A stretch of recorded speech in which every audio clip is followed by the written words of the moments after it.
I'm Miss Brand from the Smithtown Library, and today I'm going to be teaching you the technique of paint pouring. So, what you're going to need is a canvas. You can use a piece of cardboard if you don't have a canvas at home. You're going to need a lasagna tray or something to catch the excess paint so you don't make a big mess.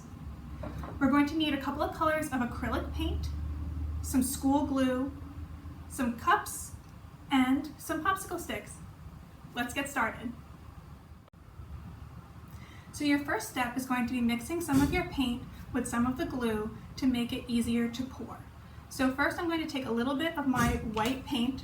I'm going to put it into one of my disposable cups, and you probably need like a quarter of a cup full of paint. So approximately like that much.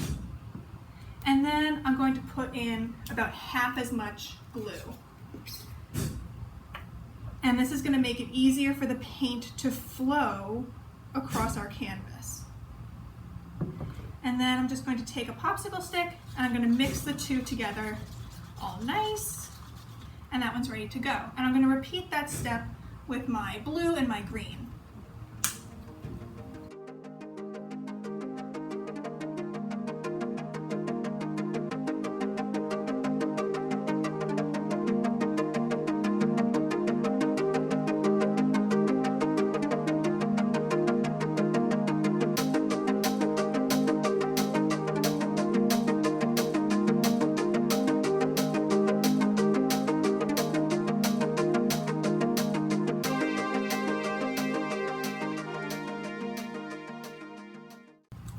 Okay, so once you have your colors mixed with your glue, you're going to pour each of your colors in layers into a fourth cup.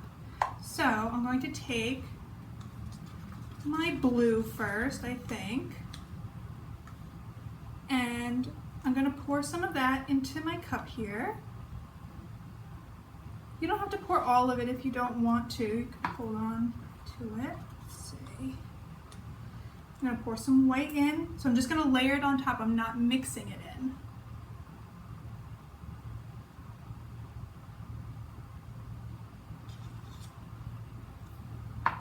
And last but not least, I'm going to put my green right on top of that.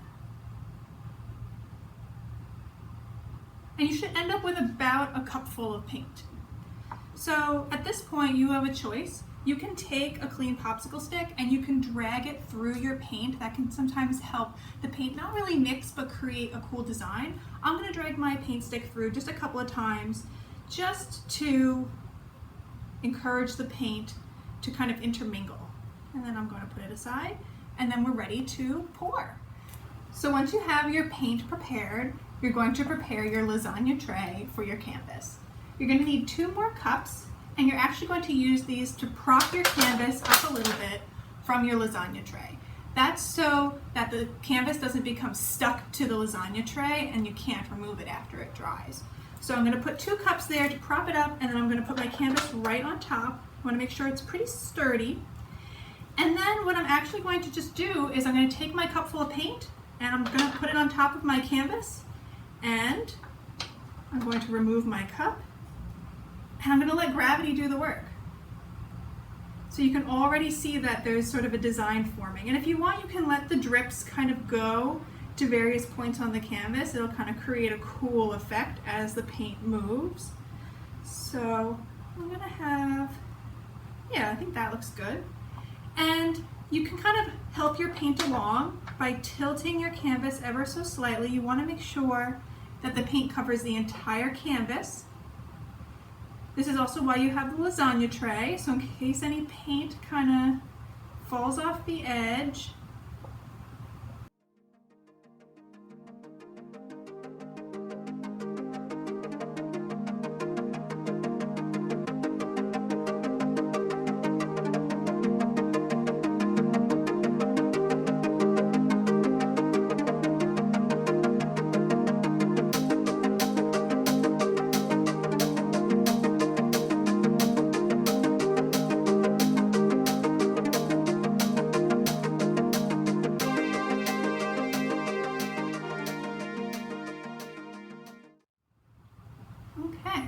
So once your paint has covered your whole canvas, you can let it dry overnight.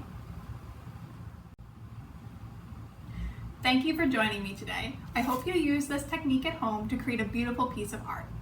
We hope to see you soon. For more programs and resources, visit the library's website at www.smithlib.org.